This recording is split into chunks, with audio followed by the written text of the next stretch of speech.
What you doing? Ran out of space on my phone, so I'm deleting some stuff. Bye, singing dog. Bye, goal.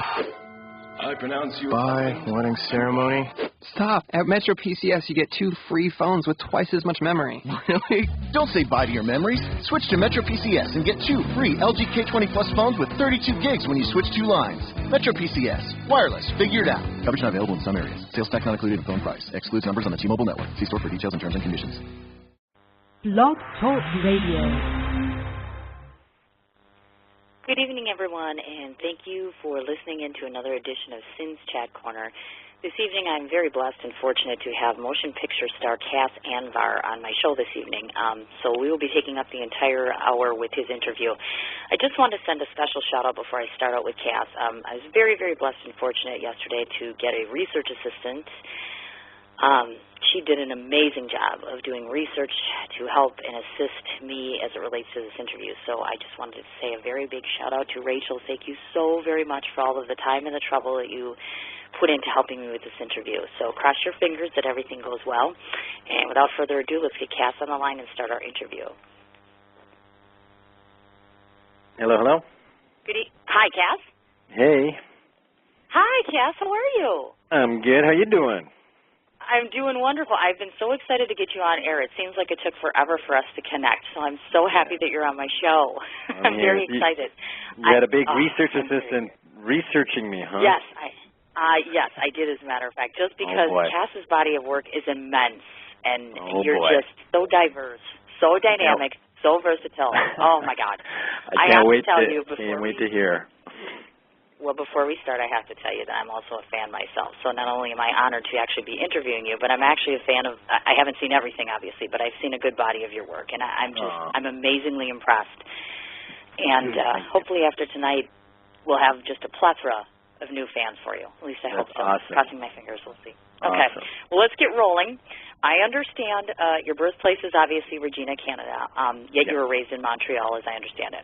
That's correct. Now, it's Regina, actually. They call it Regina.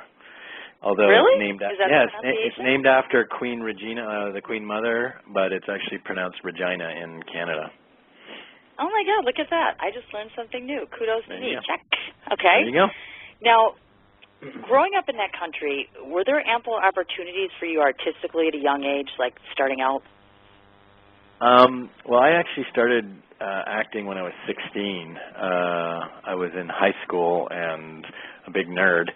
And my English teacher kind of threatened me in the hallway and said, "You better be auditioning for the play." And I was like, "What? No way." And he said, "You know, you better, because your brother was really good in Romeo and Juliet, and I want you to audition." And I was like trembling, and he goes, "And if you don't, I'll fail you in English." And I was like, "Okay, I guess I'll be there." So I auditioned for Hamlet, and I got the lead role. And that's kind of the beginning of the end for me. Once you play that, you can't really go back. So as a young actor, I went from high school into what we call CJEP, which is like college. I was in pure and applied sciences, and I always did theater on the side, and it was distracting me. And my parents kept trying to get me to go into chemistry, biology, psychology. So I was following that all the way into university, and then finally I asked my parents, and I said, "Can I go into acting if I get into the best school in Canada?" And our school, like our version of Juilliard in Canada, is the National Theatre School of Canada. And I auditioned the first year, didn't get in, so I went through another year of university, and then a second year I got in, and my parents kind of winced and said, "Okay, we promised." So then I went into the National Theatre School for a 3-year intensive acting training. Okay. And then once I graduated, I would say that I didn't really wait for people to give me jobs. I made my own work. I started my Shakespeare company right away and started making my own work. So it's hard for me to really answer that question because I just basically started doing my own thing. Sure. I was going to say, which kind of leads to the next question. I was going to ask you, in your opinion, do you think you were kind of destined to embark on a theatrical path right from the get-go? You know, some people think, maybe this is something. It's a funny question because I didn't think so. I just thought it would just happen to be who I was. And then I started investigating my family. My mom's side of the family is all engineers, scientists, lawyers, doctors, like chemical biologists, all that. Then I started finding out, like after I've chosen this path, My dad was an actor in school. His buddy were all actors. My uncle is a famous actor in Iran. My other uncle is a big playwright and actor in New York. And my aunts on my dad's side of the family are all artistic. Photographer, painter, sculptor, all those kinds of things. So I didn't know any of this. My dad never told me this until well after my career started. So I said, I guess I was kind of destined because it's in my blood. Sure. Certainly. Oh, my goodness. Now, growing up, obviously, your mom and your dad, I mean, would you say that they were advocating, encouraging of this, or were they kind of saying, Cass, let's get a decent, well-paying job with some solidified future? I'm sorry, can you repeat that? I lost... No, that's okay. As it relates to your parents, let's say, you're growing up as a child, you're getting to be 16, 18 years old. Are mom and dad looking at you and they're saying, yeah, we want to advocate and encourage this, or are they looking at Cass and thinking, we need him to have a solidified future, something where he's going to make money I was really lucky. My parents were pushing me into sciences and medicine and all of that. But I have a lot of friends who are actors, and they don't have supportive parents, and it's really, really hard on them. I was blessed. Like, I have to say, if it wasn't for my parents, I wouldn't be here. I wouldn't have had the career that I had. Once they made their commitment to letting me go on this path, they embarked whole hog to support me. So they turned my acting career into the equivalent of like a med career. And they wanted me to meet people and meet directors and meet producers, and they were like hooking me up with all of their friends and family that they knew that were in the business. So once we shifted tracks, they just turned that into their new mission, was to help me out in that way. And having seen all the people around me who pursued the same path as me, they're not as fortunate. Many people do not have the same kind of support system from their family. So I was really, really blessed. Oh, how wonderful is that? Kudos to your family. That's awesome. Wonderful. Yeah. Okay, I'd like you to maybe share with us just a few of your experiences in Canada, meaning prior to this celebrity status that you now have. Just tell us a little bit about family life. What was it like growing up in Canada for those of us here in the United States who are not as acclimated to that as you are? You mean like some advice?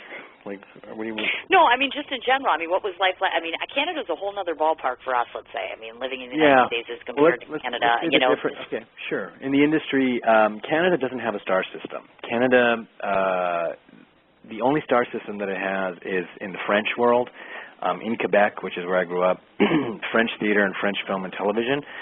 It's a small community, but man, those people support their artists like crazy. You can become a star and become very, very wealthy if you're a French celebrity. In Canada, there's a ceiling. We just don't have that kind of, you can't really make a huge career as an actor there. There's a ceiling that you hit. And all of us who have hit that ceiling and we know we have more of a future and more potential, we always end up coming down to the United States. Because we can't get past a certain point in Canada just because we only have 30 million people up there. You guys have 300. The money is not up there. The resources are not up there. And just the amount of work is massively more down in the United States. So there's always an influx of talented Canadians coming down to the U.S. Once you get down here, especially in Los Angeles, the amount of work and opportunity, it just increases tenfold. I bet. My goodness. Now, did you enjoy your work, you personally? Do you feel that some of the work that you've done in Canada as compared to in the United States, have you preferred some of the work in Canada, or is it just kind of like I came to the United States and I've loved it all here and that's that? I think there's a lot less money up there, so the projects you get involved in, at least in television and film, are a little less prestigious. They're a little bit... are you there? Yeah. I'm here. Oh, sorry. They're a little less prestigious. They're a little less production value. So you don't get to work on these big blockbuster movies in Canada unless they're American productions shooting in Canada. Gotcha. So I'd probably say like my favorite shows that I've worked on have been Source Code, which was shot in Canada, but it was an American production. Neverland, which was an American-British co-production, which I shot in Ireland. I shot Timeline in Canada, but again, that's another American production. Shattered Glass, I shot in Montreal. Again, another American Tom Cruise Paula Wagner production. The one thing that was purely Canadian that I absolutely loved, was probably one of my favorite things, was a sitcom called The Tournament. And The Tournament was this single-camera, kind of office-style sitcom about crazy hockey parents that obsess about their little kids and live vicariously through their kids that are playing hockey in this tournament. And I played this fanatical East Indian gynecologist named Dr. Singh, who knew nothing about hockey but had made his way onto the team as the team trainer and was determined to make his kid the most popular and lead player on the team, despite the fact that he knew nothing about the game. Okay, gotcha. That was a great Canadian show. Interesting. This I'll have to check out because that one I haven't heard of and haven't seen either. Oh, you haven't seen The Tournament? Clips of it? No, I haven't. I'm too busy interviewing people. I have to spend more time getting a social life, and then I'll be able to tell you. I have to check into that more. Yeah, you can see a bunch of those clips on my website if it interests you. I will definitely do that, yes.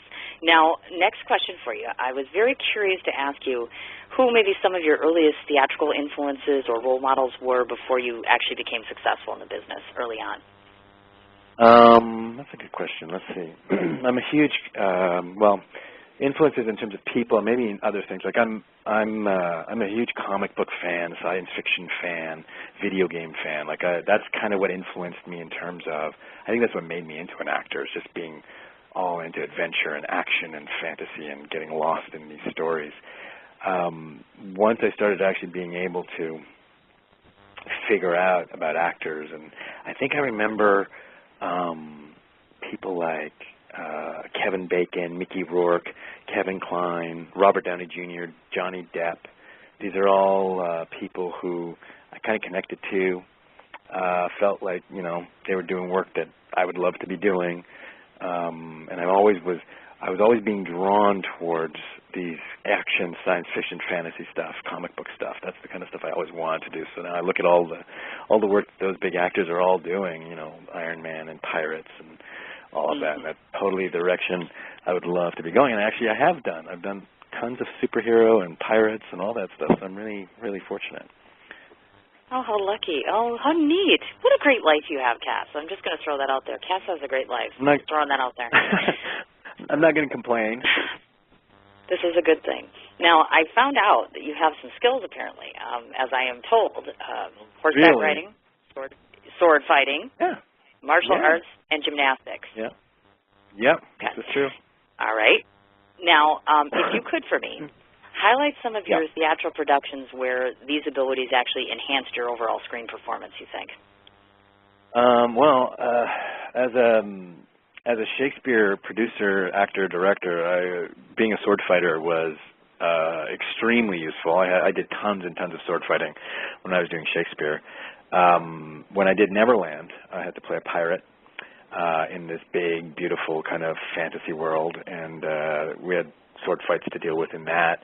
I did a movie called The Adventures of Marco Polo, which was set in like Marco Polo times and different parts of Europe and the Middle East, and we had to do a lot of horseback riding in that. And I remember one scene where we did the final kind of riding off into the sunset scene, and we sent our horses at a gallop into this field that no one had checked out for what was lying waiting for us in that field. And we're like galloping away, the three of us, the three leads, and all of a sudden we're going in like hip-high grass, and all of a sudden the ground underneath the grass turns into stone, solid stone, and you couldn't see it because the grass was growing through the stone and it was hiding it. And our horses, who are galloping, 30, 40 miles an hour, start slipping and sliding and careening out of control. And for some reason, we'd all been given ungelded stallions, which I had no idea. And not only were we losing control on the stone, they were trying to get back to where the camera was because all the mares were back there, and they were smelling the females, and they weren't responding to us. So I was really grateful for the fact that I actually had a fair amount of horseback riding experience. I was able to stay on my horse, not wipe out, not get crushed under their hooves, and bring them under control so we could stop this kind of wild thing. So that's definitely... That's definitely a place that my training came in. Oh, And in certainly. terms of Now, are there others? and all of that, I do a lot of stage combat as well. Like I do a lot of my own stunts, a lot of my own fights. I mean, if you've seen Source Code, there's a big fight scene between me and Jake Gyllenhaal. He comes at me and just takes a bunch of swipes at me, and they had a stuntman ready for me to replace me.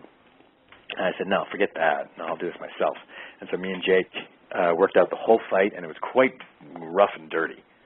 And there was a certain point where we both got a little bit carried away, and both of us lost our footing and slammed onto the concrete deck of the train station. And we're both fine. We didn't get injured, but I'm a very physical actor, so I like that kind of stuff. So all of that. I was just going to ask that. Yep, that was my next question. So you kind of took the words right out of my mouth there. I'm just wondering if there's any skills or any other things that you want to learn that you haven't yet. Maybe something that would be relative to your career acting-wise that maybe you should learn. I think I should. I think it would be good for me to learn firearms. I've held and I think I've fired a couple of times, but the whole military side of it is appealing to me in terms of just being able to look like someone who's trained in that world. You know, to be able to pull off a cop or a soldier or something like that. That's something that I would love to do. Wonderful. Got it. Now, ironically, as I'm sitting and listening to you through the course of this interview, I wasn't sure actually before I came on air, which leads to our next discussion. I assumed that a Canadian gentleman might have an accent, but you sound just like me, as a matter of fact, which I find a little strange because you don't appear to have an accent. I can go into a Canadian accent. How's it going, eh? I was expecting that, so I'm like, because I know obviously that you're fluent in English, obviously French, and then I want to say, is it Farsi? Is that correct? F-A-R-C-I. S-A-R-C-I. Oh, Farsi. You're talking about yes. the Persian language? Yes, that's correct. Yeah, and I just couldn't pronounce that. Yeah, it's Farsi with an F. Yeah. Yes. Now, I wanted to find out both for myself and obviously for many others. Obviously, that's a Persian-type accent, which I kind of gathered it was something along those lines. Do you find that being fluent in these things undoubtedly makes you more desirous to a director to hire you? Do you find that? Well, for sure. I mean, in Los Angeles, which is kind of the mecca of all where actors go, like Los Angeles, New York, and London are kind of like where everyone ends up. Whereas the average blonde-haired, blue-eyed American boy who comes to Los Angeles, he's up against hundreds and hundreds and hundreds of people just like him going up for the same role. But in terms of actors who are Middle Eastern or ethnic or exotic-looking, I can play East Indian, I can play Middle Eastern, I can play Hispanic, I can play Italian, I can play Greek, who have no accent but can put on accents and speak other languages that can help them play these roles. There's maybe 6 or 7 of us in Los Angeles. Wow. Oh, the more skills I have and the more kind of unique elements I have, the more I narrow the competition down.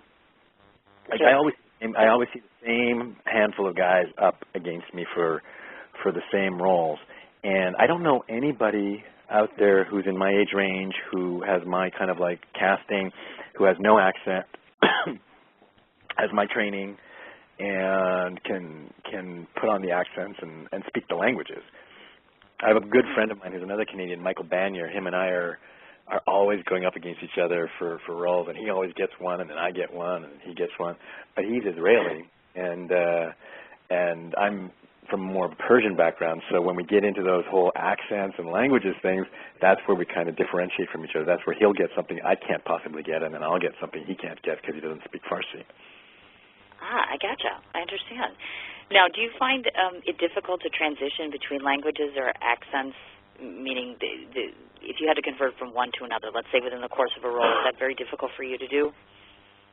If I'm doing it all in the same day, it's challenging because you gotta work your mouth and muscles of your mouth into that particular accent. Like I do East Indian a lot, but if I'm doing East Indian and then someone asks me to do Middle Eastern, like right away, takes me a bit of time. I have to repeat myself sometimes just because you train your mouth and your muscles into that particular accent in order to be able to make it natural. And so if there was a character that had to change accents like within the same sentence, that would be challenging. I haven't had that particular thing happen. I've always had to maintain one accent for one role. So I gotcha. Got it. Okay, now we get to talk about something I absolutely love, which is the theater. I have to say, I know that you're obviously a graduate of National Theatre School in Canada, in case anyone does not know that. Now, was it your love of the theater, Juilliard. do you think? It's like our version of Juilliard. Thank you. It was actually made by the same creator of Juilliard, the same founder of Juilliard founded the National Theatre School. Oh, my God, how fascinating. Mr. Saint-Denis. I wanted to ask you, now, do you think it was your love of the theater that served as the driving motivation for you to create your repercussion theater? When I was in theater school, when I was in the National Theatre School in my second year, I auditioned for a Shakespeare in the Park production of Midsummer Night's Dream, and I got the role of Bottom. I was just a kid. I was like 19 or 20. I can't remember how old I was. And I'd never done it before, but obviously I had a lot of really positive experience with Shakespeare from my high school days. And we did this play with no money, no publicity, nothing, and it was such an incredible experience, and we ended up getting like hundreds and hundreds of people showing up with no publicity. And that inspired me so much because I was really, really kind of in control of that production. I kind of like really enjoyed it, and I kind of helped with the direction. And then I went to the director. I said, let's do this again next year. And she said, okay, let's. And then I said, I want to direct one of the shows. And she goes, okay, go ahead. So we directed Twelfth Night and Othello. And then halfway through the rehearsal process, she got something else, and she left, and she just left me with the company. In its second season, I just took over, and I started running it while I was in theater school. And then when I graduated, it was just like a seamless transition from theater school into Shakespeare in the Park. And I just went at it for well over a decade. Wow. And it's amazing to me. Apparently the Repercussion is the only touring Shakespeare in the Park troupe in the world, which I was just amazed. It was in my day, when we made that claim, there were a couple of, obviously there's Shakespeare in the Parks all over the world. I mean, the one in New York, Joseph Pabst in New York, and Arizona Shakespeare, and I mean, they're all over the place. But they're usually big productions that are anchored in a park, and maybe they're going to do a couple of little outreaches to different parks in their community. And if they do any kind of touring, it's very, very low production value. It's like a bunch of people in T-shirts and jeans, and they just kind of gallivant around. What we did was we toured from Montreal all the way down to Texas, and as far east as New Brunswick, and as far west as Toronto. So we covered a massive geographic area, and we kind of perfected this system of showing up in an empty park, unloading our 2 big tractor trailers of equipment, setting up, the whole troupe setting up in 3 to 5 hours, full production with lights and sound and truss and set and costumes and special effects and music. And our biggest show, we even had circus performers and trapeze and everything. Do a big production to up to 4,000 people who just showed up, and then tear it all down, pack it up in the truck in an hour or less, and we're on our way to the next location. Nobody in the world has accomplished that. Even to this day, no one can do that. And the only reason why is because if I had known how difficult it was going to be, I never would have done it. Because we were just too stupid and too crazy to know that it can't be done, so we did it. Sure. I gotcha. We just discovered we just created it for ourselves, but we didn't know it couldn't be done, so we did it. Oh, that's absolutely amazing. It is. And I give you a lot of credit because, to be honest with you, I became a writer a long time ago, but I'm here to tell you that Shakespeare, I just don't get it. I'm not ever going to get it. I have no I appreciate it for what it is, but I struggle with it so much. I'm like, this is just not a genre. No, I have a lot of admiration for people that tackle Shakespeare, so kudos to you. Definitely. Thank you very much. You're very welcome. And obviously I know you're the founding artistic director for the company, or the theater, I should say. So are you still a focal point or still involved as it relates to the theater? Repercussion? With Repercussion, I'm basically on the board of directors now. I've retired as the artistic director. I'm credited as the founding artistic director, and they basically use me as a resource for all sorts of consultation and fundraising and all of that. So I'm involved. I mean, Paul Hopkins, who's running it right now, gives me many calls every year to pick my brain for ideas and solutions to problems that he's encountering for the first time that maybe I've been through before. Sure, certainly, definitely. Okay, that's kind of I my wanted baby. to mention. The company's my baby. Oh, is it? Oh, of course, Yeah. that makes perfect sense. I'm there for it. Baby. I'm impressed. I just keep getting impressed question after question. Okay. I have to say that your resume is just a menagerie of craft in that obviously you're an actor of both film and television, and obviously I believe, have you directed and produced as of yet, or are you working on that at present? I want to clarify where you're at or what relative to producing and directing. Well, I mean, obviously I've produced and directed in theater. In terms of film, I've created a few projects, one of which got optioned and was being shopped around, hasn't found a home yet. I have done a few small kind of short film projects as a producer, director, and am currently, I produced my first trailer to a feature, so it's kind of like a mini feature, and I produced that with my partner, Kurt Finney, and it's a project we call Assassin's Odyssey, which is a really interesting project, which I'm not sure if your researcher tracked it down, but I was going to ask you about that. We just haven't got that far. Okay, so I'll let you ask about it when you get to it, but that's the first foray into producing, and we're right in the middle of that, and it's being edited as we speak. But that's actually a really interesting story because it's kind of based on my life as an actor in the video game world. Oh, absolutely awesome. I'm curious to ask you, out of all these fascinating occupations, are you particularly passionate about one of them and why? Meaning am I particularly passionate about which? One, meaning what? actor, producer, any of these roles that you do, meaning as an actor, as a director, as a producer, is there one that you just have a particular passion for and why? It's a tough question because they're so different and both are incredibly fulfilling. I fell into producing because I just was naturally good at it. I didn't even realize I was a producer until I started doing Shakespeare in the Park, and I just managed to get everything done. And I got people to work for me, and I got equipment and sponsors and donations, and I didn't realize how I was doing it. Like I said, I didn't know what I was doing. I just got it done. And that's really rewarding when you have that complete power to accomplish something. It goes from a germ of an idea, just a germ of an idea, to a final product, and you're the one who envisaged it and then put the team together and then brought it to fruition. Obviously, a massive amount of people are behind it, and I couldn't have done it with all this amazing talent behind it.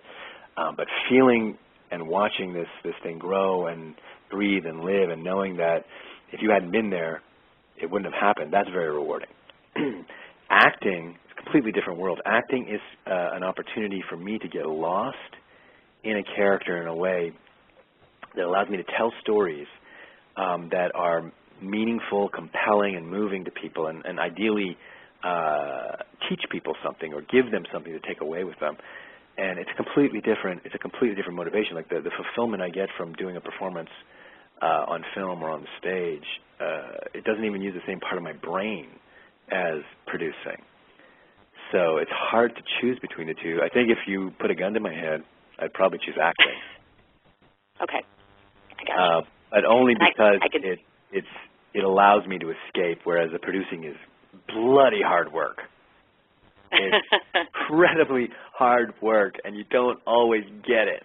You just don't always get to do what you want to do. Whereas acting, if I get hired for something, I get to do it. So it's like you don't work all the time. You don't get to work 12 months a year. But when you work, and it's fulfilling. So. Gotcha. Do you find that you've ever had your personal preference as far as somebody hands you a role where you're the good guy or the bad guy? Who's Cas going to pick, the good guy or the bad guy? If I have my choice, Yep. I played lots of bad guys, and I love that. I knew it. I love that. I haven't had a chance to, but like that being said, this new film, The Assassin's Odyssey, has me playing the protagonist as the hero, and I'm really looking forward to that. And I'll tell you why, though. The reason is because I'm just so tired of I'm just tired of this, like watching movies and TV shows and everything, and anyone who looks like me, anyone who's kind of like exotic or ethnic or Middle Eastern or East Indian or whatever, and you just can't find a hero. You just can't find someone who's like the lead from that background. They're always a comic relief, or they're the bad guy, or they're goofy, or there's something about them, but you can't find your leading man, your love interest, your romantic lead, your heroic action star. I started watching movies on the plane when I was flying to London to shoot Diana, and I had gone back and forth so many times I exhausted all the Hollywood movies, and I started watching these Bollywood movies. I don't know if you've seen that. They've got all these Bollywood movies on the airplanes now, and there's some amazing Indian movies. They're all subtitled, but they produce a massive amount of really good quality films out of India.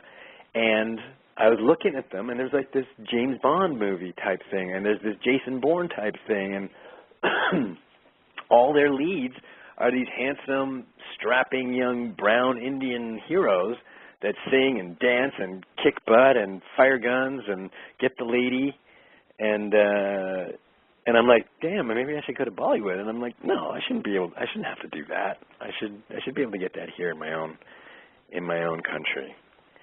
So right. That's what I'm striving for, is to kind of bring that level of tolerance, acceptance, unity to Western audiences as well. Certainly. Gotcha. Okay, I would like to actually talk about your illustrious career now. Obviously, it goes without saying to those of the listening audience, Cas has been in over 50 roles, so obviously it's very difficult within the course of 1 hour to talk about each and every role that you've had. It's obviously impossible. I can't. I wanted to kind of name and pick out some of the TV appearances that I am familiar with, meaning sure. You've done Boston Legal, you've done Medium, you've done Leverage, Lost, and my personal favorite, 24.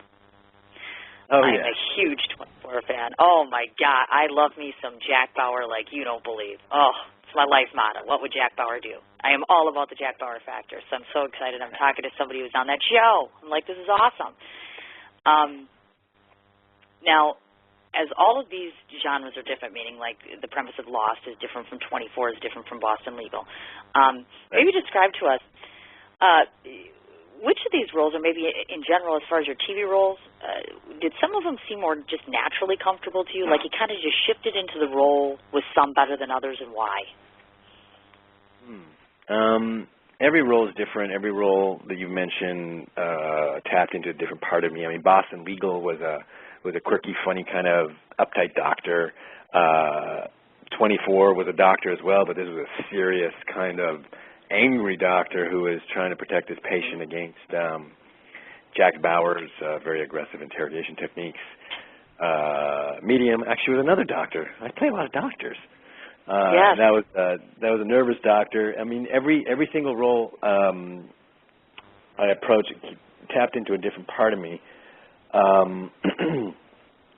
And I mean, some of the other shows that I've done, like In Plain Sight, which I played a really tough, arrogant East Indian built millionaire doctor who was the lead for that show, and you know he ended up getting arrested and taken into witness protection because he was involved in the mafia and the mob, and he lost his family, and they were getting a divorce, and so very emotional role. All of those things I have access to in my life, and in terms of emotional access to that, so things that I can tap into, things I've experienced in my life that help me and inform my performance. But I guess I haven't really played a character on TV that is 100% me, which would be kind of an effortless thing. Most of the times, I do actually have to put something on or exaggerate certain elements of my own personality. I haven't gotten to play someone who's just like Cas. It's always when I'm adding on a layer to it. So no, I can't say anything has been effortless. I've always had to put work into it and interpret, characterize, and work on something. You know. Okay, that kind of leads to my next question, which is, if there was such a thing as Cas playing Cas, what would that character entail? What would Cas be like? That's a good question. I think Assassin's Odyssey is going to actually explore that the most. Cas playing Cas would be a guy who is relatively laid back, likes to have a lot of fun, very playful, very friendly, very nice, but has a really, really intense side to him. Like I have a temper, and if somebody is wronged, someone I love is wronged, or if something happens that really offends me in terms of like a deeply kind of fundamental moral offense, I'll pop and you'll hear about it, which most people are shocked when they see that side of me, because I'm such an easygoing guy normally. I'm very kind of quiet, and I don't have a lot of I'm not a very volatile guy, just on a day-to-day basis. But I will have that. I'm a bit of a goof. I love to be goofy and silly. I play video games. I read comic books. I get a bit awkward when I'm put on the spot. I'm kind of shy. I hate it when people ask me to put on an accent or like my family, when I go out and they go, do your Indian accent, I'm like, and at dinner time and there's like 15 people around, I'm like, oh, come on, guys, Dad, don't make me do this. Exactly. I get shy and embarrassed. Wow, this is a shock. Yeah. I guess I'm in shock. I'm a bit of a geek. I love science fiction and I love that stuff. So that would be me, like the action-loving, geeky, fun guy who's got a bit of a temper, volatile, and sometimes shy, I guess, and loves to be funny. Like if I have my choice, I'll be joking around all the time. I gotcha. And nobody knows I enjoyed it. I was just going to ask that. I was just going to say to you, I'm thinking that you doing comedic roles would probably be ideal for you 9 times out of 10, I'm guessing then. Yeah, I love that. Like Neverland was a great role for me. I get to play this pirate who's very, very serious looking with the ponytail and the Johnny Depp mustache and the pointy sideburns and everything, and really kind of swashbuckly. But he's arrogant and he's obnoxious, but he's a coward. And every time he's put into a situation where he has to kind of show that he's like the big brave pirate, he kind of puts his tail between his legs and runs or finds some excuse to get out of there. So that was a lot of fun. The same thing I told you about the tournament. That sitcom in Canada was a great character, a very arrogant, obnoxious guy, but totally clueless. And that was a great comedic role. And I did a thing for Are You Afraid of the Dark? This character Bobo, which is kind of like Kramer on steroids. This crazy, wild-eyed, wild-haired character trying to pander off like these useless trinkets at a pawn shop. And I loved all that. But no one knows I can do it. They all think I'm this big, serious, dramatic, intense villain guy, because that's the majority of the stuff that I do. Yeah, that's exactly what I would have guessed too. So I'm quite taken aback, to be honest with you. But thank you for sharing that. Now I know something new about you. Okay, let's talk about motion pictures, of course. Now, would it be a correct summation to say, in your opinion, that you are typically, like you were talking about the darker type bad characters per se, would you say that you're more typecast like that 9 times out of 10? Would you say personally? No, I don't. I've been really blessed. I was worried about it when I was coming out of school that I was going to get typecast as a terrorist, and for sure I've been I've been auditioning and playing those kind of terroristy roles. Usually they're really interesting, though. I mean, in terms of the acting world and the entertainment world, ever since 9/11, the entertainment industry has put a lot of energy into depicting all those stories that involve kind of the Middle East and Middle Eastern roles and terrorism, they put a lot of energy into making those characters three-dimensional and real and believable, whereas before that, they were these two-dimensional kind of cartoon characters. So I've kind of enjoyed being able to sink my teeth into those roles, even if they weren't bad. But, like, I played a bunch of doctors, a bunch of lawyers.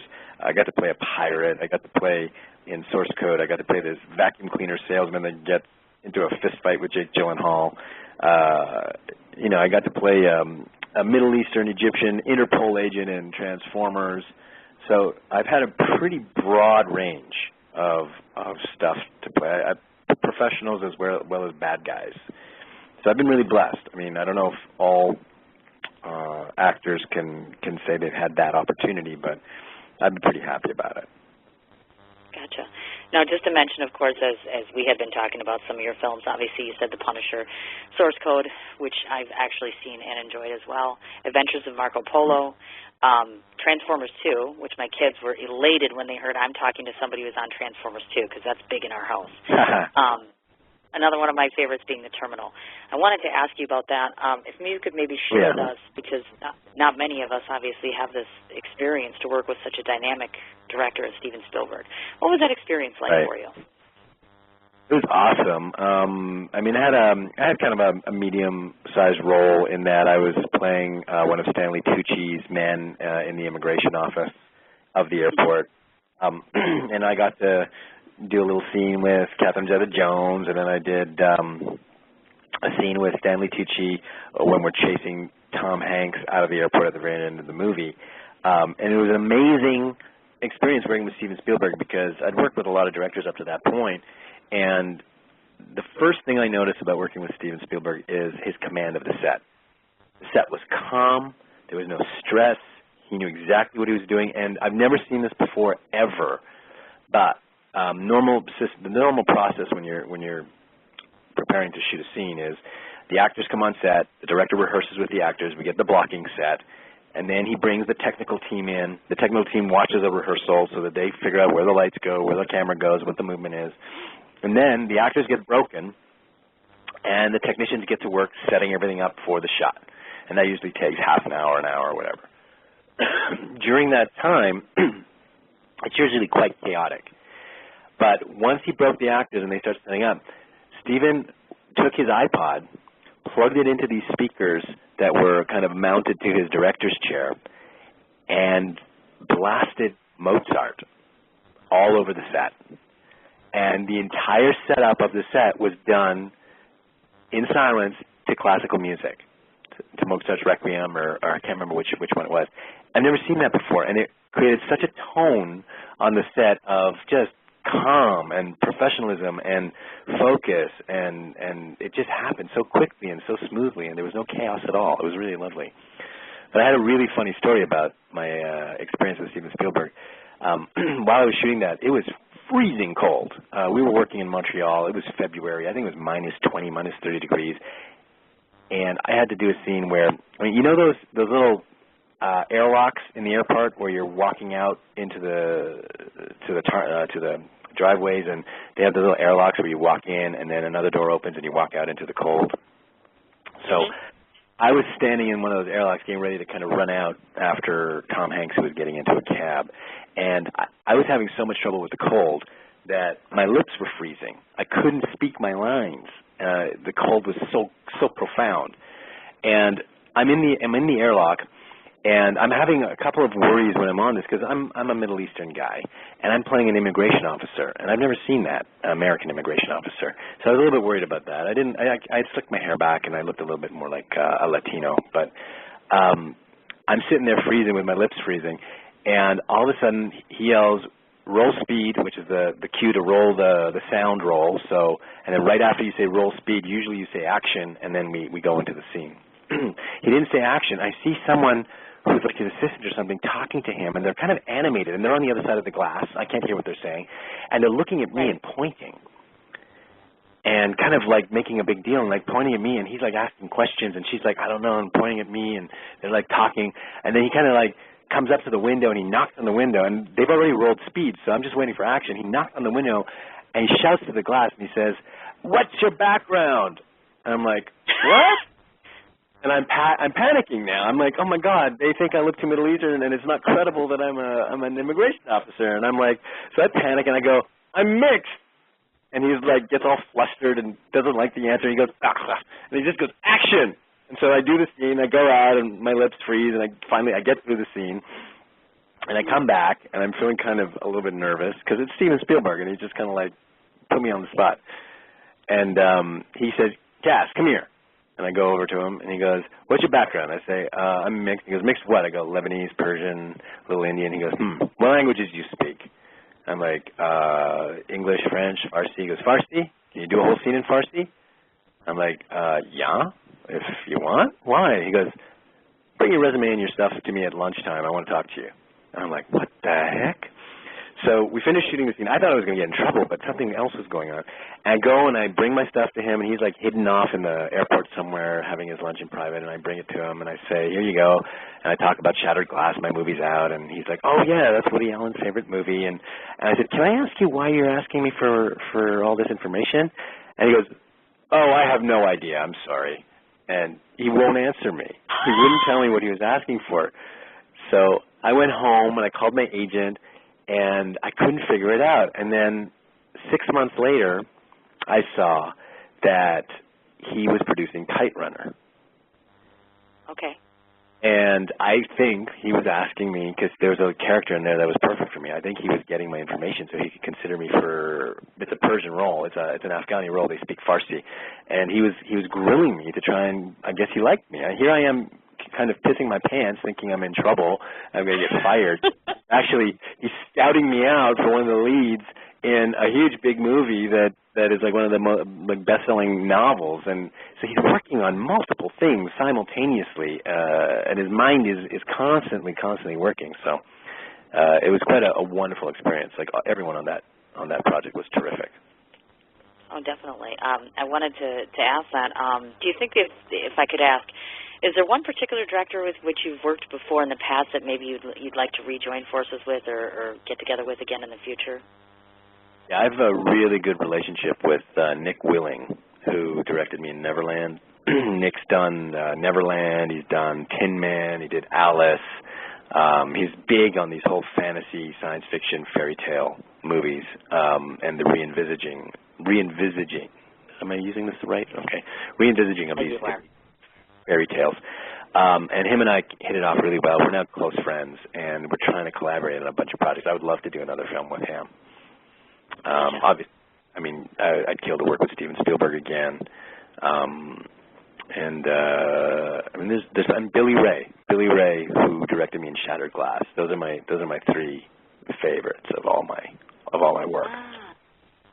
What a good intro for our next question, actually. Let's talk a bit about the production.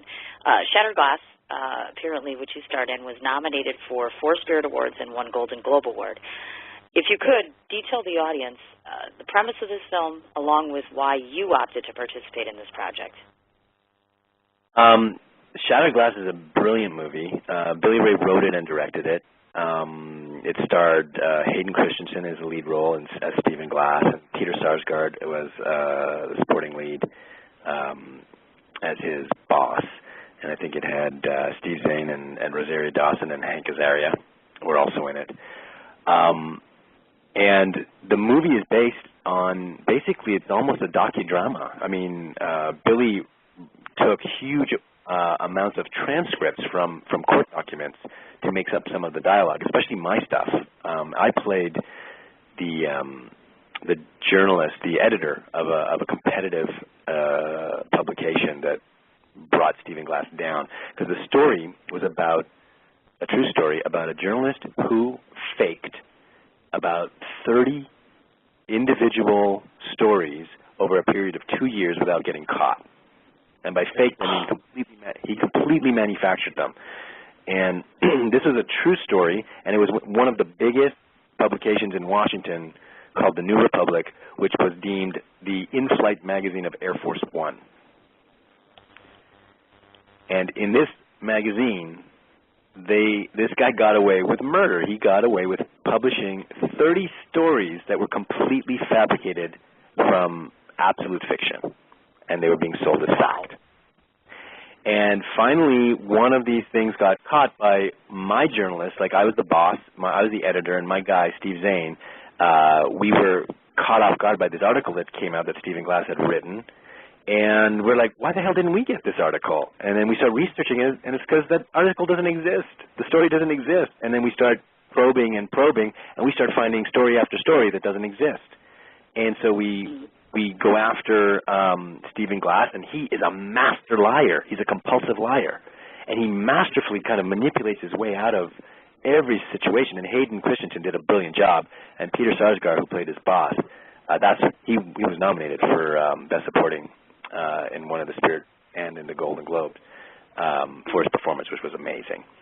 And the reason I participated in that is, A, the script was impeccable, and B, I wanted to play this character, which was being offered to me, because it was a real person.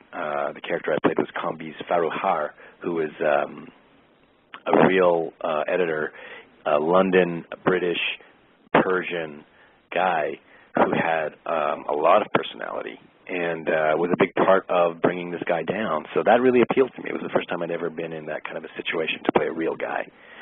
And the funny part was at the premiere in New York is Kambiz showed up to the premiere and sat beside. Yeah, so I got to sit beside the guy I played, which was pretty fun. Oh, how neat is that? God, that sounds like an amazing movie. That would be something I would watch. Definitely. It was very compelling. It was really brilliantly directed and really tightly acted and written, so it was a very compelling movie. Wonderful. I shall have to check that out as well, which will be another thing that will be on my list of things that I haven't seen Cas in yet that I have to watch, and it's getting to be longer and longer. That one. I just wanted to just give the audience a little heads up on this. As a further accolade of your career, you've been given 2 different awards. The Alliance Quebec Youth Achievement Award for accomplishments in art, and of course I want to say, is it Kala Napier Award for achievement? Carla Napier. Thank you. Maybe you could just share with us a little bit what those awards meant to you from a personal standpoint when you received them. Was it kind of a surreal moment for you? Kind of tell us what that was all about. Well, your research assistant sure did some digging, huh? Well, I did a good deal of digging. She assisted. Good. A lot of what you're hearing is me. Good tidbit. The Youth Achievement Award was something I got awarded for my work with Repercussion Theater, Shakespeare in the Park, because I was under 30 and I had founded this company, and it was employing 30 to 40 people every year, and it was really making a difference in the summers in Montreal in terms of employing young people, young artists, and giving them work for 3 to 4 months of the year. It was a very important part of the summer scene for artists and for young artists, because we were taking most of our people out of the theater schools, straight out of them, and putting them into work. So that's where that came from, because the company was so big, we had a big impact. And the Carla Napier Award, it's actually a very important award. Carla Napier is an actress who died about 20 years ago, 15, 20 years ago in Montreal in a tragic fire. And the Centaur Theater, which is the biggest theater in Montreal, made an award in her honor because Carla was this amazingly devoted and talented and dedicated artist that was really doing a lot of good things in the community and was also a brilliant actor. And they wanted to kind of carry on her name, so they gave out this award every year to an artist in the community who was showing an amazing amount of impact in the artistic theater community of Montreal. And so I can't remember what year it was. If it was 1991 or whatever it was. I was awarded the Carla Napier Award, and I was completely not expecting it. And I was just there to congratulate whoever was going to win. And then lo and behold, it was me. And I was really, really touched because of the significance of that award and what it means and where it came from. Certainly, definitely.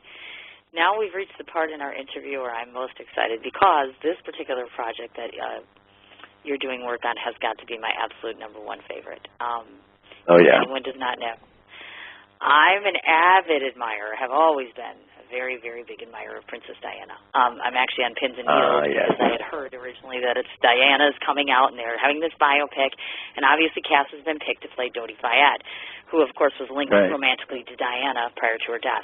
I guess I'm curious how you were presented this opportunity, and did you have any reservations in doing this role? That's an interesting question. I mean, I'm not really allowed to talk too much about it because we're still in production. Oh, I'm sorry. I didn't even think about that. Oh, that's cool. No, I can answer a few things. I mean, it's a wonderful script, a great story. Obviously, Naomi Watts is doing an amazing job portraying Diana. And I'll say that it was a uniquely, like I said, I'd played a real person before in my career with The Shattered Glass, but I'd never played someone who had passed away, and certainly not somebody who was so recent that there's people around that knew this person. His family is still around, and you know, people in my production have met him. My director from Neverland knew him and had met him, and Naomi had met him a couple of times. She had mentioned to me. So it was a very bizarre feeling playing a role of somebody who is so current. It's such a real immediate thing that's happening right now. I've never been part of something like that, and that took a little bit of adjusting and just thinking that, you know, I'm going to be putting this thing together and his family is going to be watching this movie. Right. And I had to do a few days of kind of soul searching to think how I felt about that. But in the end, when I read the script and I really thought about it, I was like, this is a very, very good script. It treats everyone really respectfully, really well. There's nothing in this that's going to, I felt, is not going to cause any kind of disrespect to anyone. It's just basically a really good story that's really, really well written, and great actors doing it. So I'm very, very thrilled. Part of it. I was very thrilled because it's getting a lot of attention. So I'm seeing, actually. Do we have an actual release date as of yet? Any idea of when we might be looking for this project to come out? I've heard February 2013. That's what I've heard, but you know, these things always change. But that's currently what has been said.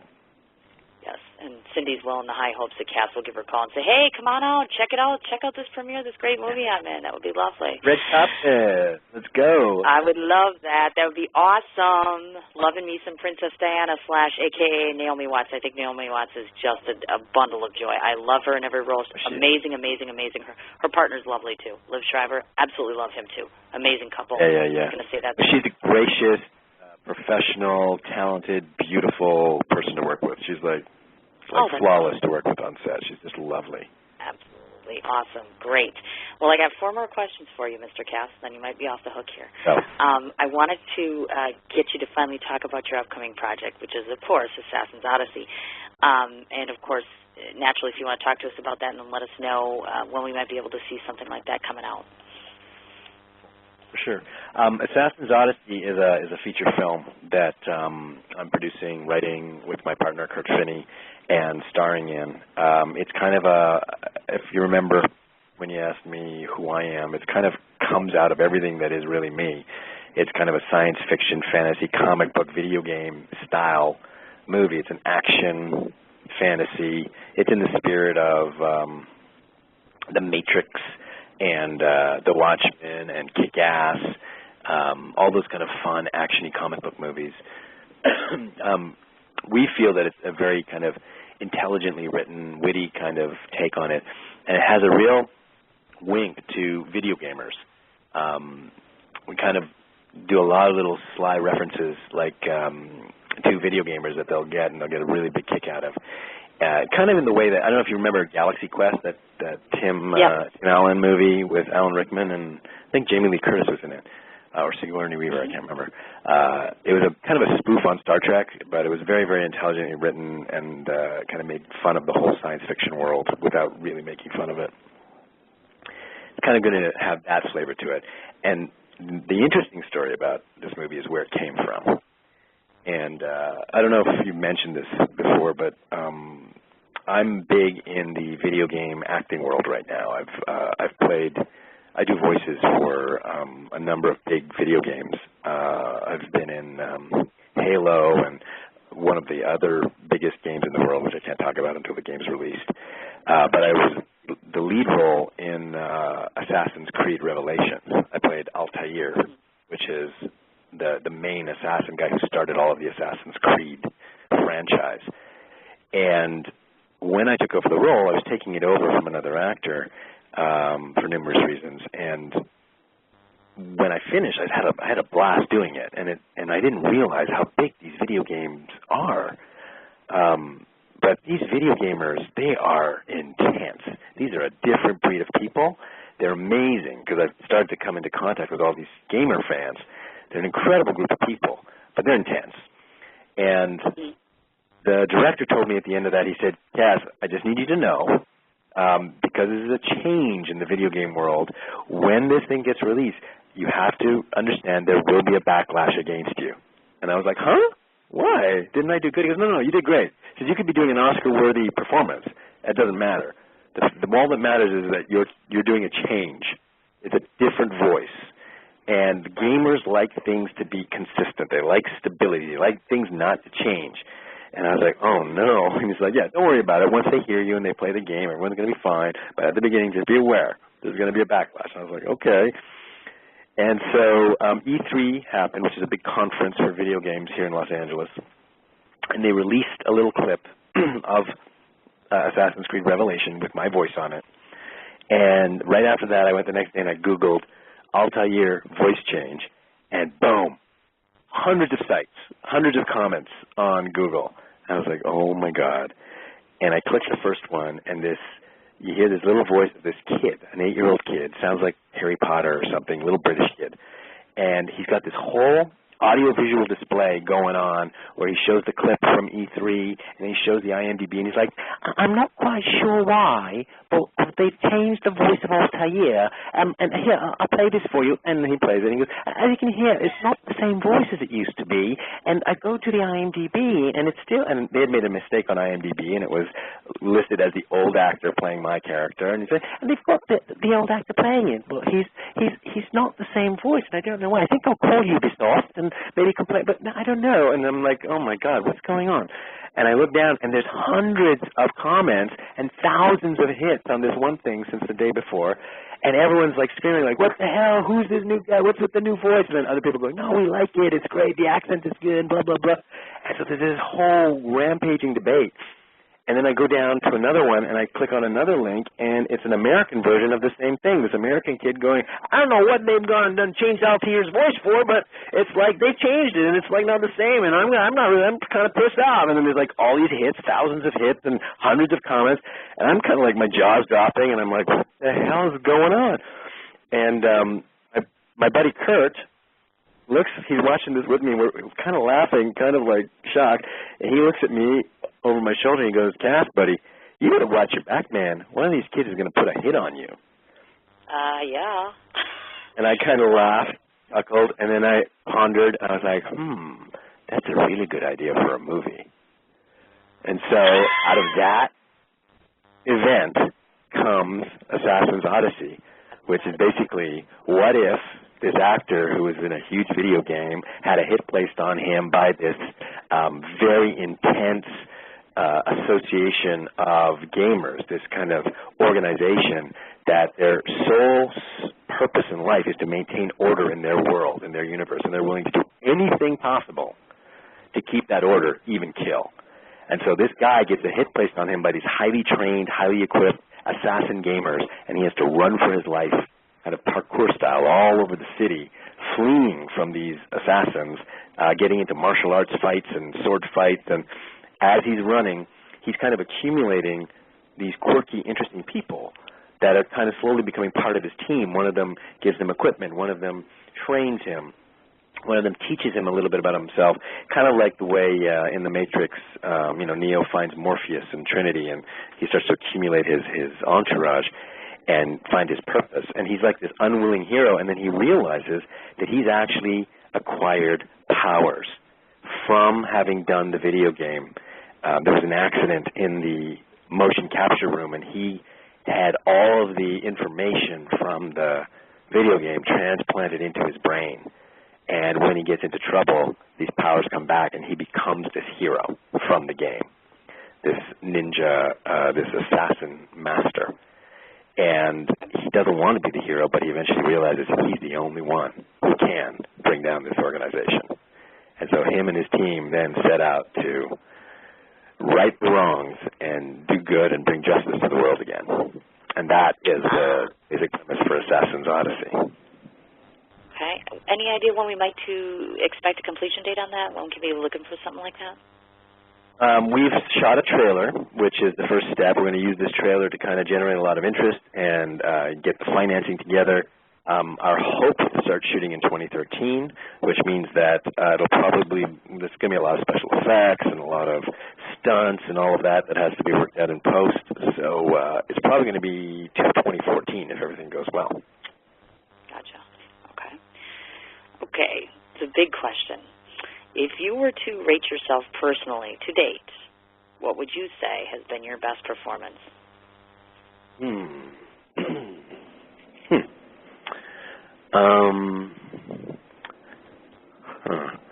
There's a performance of mine on television, a TV show called In Plain Sight, which I mentioned previously in the interview, which was an incredibly emotional and challenging role.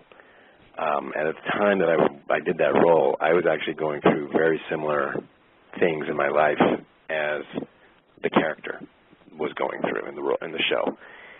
And when I was doing that, I brought everything from my own life into the role, and it just brought it to a new level. And I got a lot of amazing comments from the producers and the directors, and I got two people commenting that I seem to be like a young Ben Kingsley, which I said, okay, that's all I need to hear. My life is done. I don't need to go on this acting thing anymore now. I'm a young Ben Kingsley. That's the pinnacle. I don't need any more. Getting compared to Ben Kingsley was pretty much all I need. Exactly. There you go. My very last question to you.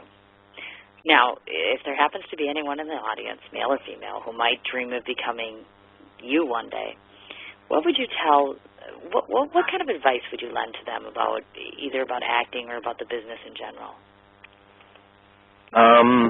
First thing I would say is don't. Don't do it. Wow. It's a very, very brutal career. And that's what was told to me, and that's what was told. It's kind of like a trial by fire, where anyone who goes into this business is always discouraged. Somebody always tells them to get out of it. I was told to get out of it. And the people who persevere and hang in there are the people who are supposed to be in it. Because I truly don't believe you should be in this business unless there is nothing else that can fulfill you. If there's any other job you enjoy, if you enjoy engineering, if you enjoy being a teacher, if you enjoy, sailing, if you enjoy anything else that gives you purpose in life and fulfills you and you can make a living doing it, do it. The only people who should be doing this in terms of the acting and the entertainment industry are people who this is their sole purpose and their sole reason for getting up in the morning is to create. Because it is so brutally difficult, and you have to go through so many years of challenge and hardship and rejection, that the only thing that's going to get you through those years is this relentless drive and passion that you know this is what you meant to do. So, in one word, I'll say to people who are thinking about it, don't. And those who are meant to, will do it. Very good advice. Very different advice, actually. Sorry, it's not all roses and puppy dog tails, but no. Actually, a lot of people who go on this path thinking it's fantasy and fairy tale and dreams and sugar and spice, and then they're sorely disappointed, and it's heartbreaking. And I don't want people to go through that if they don't have to. You should only be doing this if it's like your passion, and it feeds you and it wakes you up in the morning. Exactly. You're absolutely right. Now, before I let you go, I want to make sure that I've covered this ground here, just to let everybody know. Obviously, Cas has a profile on IMDb. That goes without saying. He has a Twitter handle, which is Cas Anvar, which is spelled CASANVAR. Same name on Facebook, which is Cas, Casanvar. Am I missing anything? Another way to reach you? And I have a website where they can get to see all of my clips, which is casanvar.com. And all my press clippings, all my videos, all my demo reels. So anyone who wants to kind of check out all these movies and TV shows that we've been talking about, it's all there. Wonderful. Cas, I hope you've enjoyed this time as much as I have, because this has probably been one of the most delightful interviews I've had in a while. It's been a wonderful interview. It's been awesome. Oh, well, thank you so much. You are more than welcome to come on my show anytime. Call me up. Let me know when you're going to have something else coming on. I will gladly have you back at any time. Let's do it after Diana's release, and then I can actually talk about the movie. Well, see, that's just it, definitely, because we can't talk about those things, and I absolutely love those things. And then I'm going to go rent Shattered Glass, and then I'm going to let you know how I like it, as well as everybody else. Everything we've talked about. Get on his page, look at all of his stuff, go out and watch it, plain and simple. Again, I'm going to go ahead and throw this episode on our archive, and tomorrow will also be out on YouTube. So anybody who hasn't gotten a chance to listen to it tonight can certainly check it at any given point in time. Come back and listen, certainly. And again, please don't be a stranger, Cas. Rock and roll, it was awesome, and I had an amazing time. And thank you and everybody for putting this together. And thanks, Rachel, for digging so deep into my background, bringing all that stuff Well, up. we try very hard. Since Chat Corner tries to be thorough, 100%, definitely. So certainly, if you like us, pass the word along, because I'm always looking for more interviews. Always, always, always. We always need new people on the show. Got it, I will. And you're definitely. All right, dear, you take care and good luck, and we'll be talking soon. Thank you. Bye-bye. Have a great night. You too. Bye-bye. And that was my very amazing interview with Cas. Once again, I just want to do a shout-out to Karen, his publicist. Thank you so very much for organizing that.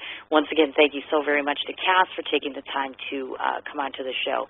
Absolutely amazing individual, enormous talent, one of my favorites. So please feel free to go ahead and check out all of his stuff. Tomorrow afternoon, we're going to be doing our interview with the charitable organization tomorrow afternoon at 12 o'clock. So please come on in and check out the show. I'm going to go ahead and sign out before I end up falling asleep, because I am an exhausted woman. So you all have a good evening, and I hope to talk to you tomorrow. What you doing? Ran out of space on my phone, so I'm deleting some stuff. By singing dog. By goal.